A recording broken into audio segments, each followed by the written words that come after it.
Okay, we're working on an old tube audio amplifier here and having some problems with overdriven power tubes. Basically, the power tubes are getting really hot, they're drawing too much power, and the audio is really distorted. So what could be going on? My suspect is leaky interstage coupling capacitors. Basically, these are the capacitors, these two guys right here, that link the plate of the preamplifier, which in this case we're running 6 CG7s in a preamplifier, to the grid of the output tubes, which are 6V6s. This is a single-ended amplifier. So basically you're just tapping off the plate of the preamp tube, but you're going through a capacitor. Then you're going right into the grid of the 6V6 power amplifier tube. And if you're overdriving the tubes, it's possible you're putting too much DC voltage on the grid of the power amplifier tube. Right?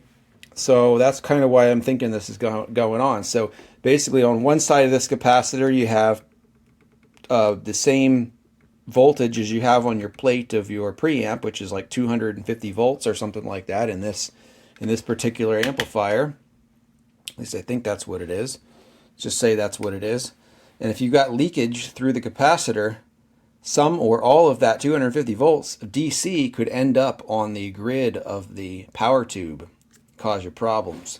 So we're checking for leakage here by using a high voltage DC power supply, this guy, and I can vary this output. I'm measuring voltage on the capacitor right here. We got the blue wire and the black wire across the capacitor, measuring voltage across the capacitor. We have the red wire is the positive power coming in from the power supply. The other red wire goes out here to our ammeter, milliamp meter. We're measuring 0.76 milliamps. That goes through a series resistor. It's just a current limiting resistor just to keep anything from blowing up. Then we go back to the negative side of the power supply. Yeah, right here. So what this tells me is that at 320 volts, I'm leaking 0.76 milliamps of DC through this capacitor. Now, if you recall, an ideal capacitor should permit no DC current flow at all. There should be zero, right? It's clearly not the case in this situation. These are paper beeswax foil capacitors. So basically they would take foil and paper and they build a capacitor. They spin it all up in a roll, and then they encapsulate the whole thing in beeswax. And over the 70 years or whatever, these things kind of absorb water from the air, from the environment. They kind of drift in value. They get leaky. You get current flow through the capacitor, DC current flow. Now, obviously, there's a lot of rules of thumb out there you can find for how leaky a capacitor can be. Obviously, there's no such thing as a perfect capacitor. They're all leaky to some extent, but how leaky is too leaky? Well, I would say that if I'm getting 0.8 milliamps at 320 volts, the problem is you're going into a grid of a vacuum tube, which is a very high impedance. And if you can get if you're getting that kind of current through this capacitor and you're going into effectively an almost infinite impedance, an extremely high impedance of a vacuum tube grid, you're going to end up effectively with the same voltage on one side of the capacitor as you have on the other side. You're going to end up with these high DC voltages superimposed on the grid of your vacuum tube on the second stage here. We don't want that. That's not going to cause the amplifier to behave properly.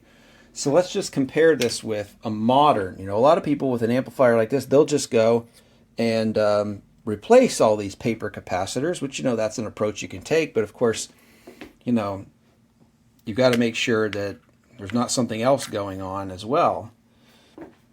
But let's look at this capacitor. This is a 0.33 microfarad, 400 volts.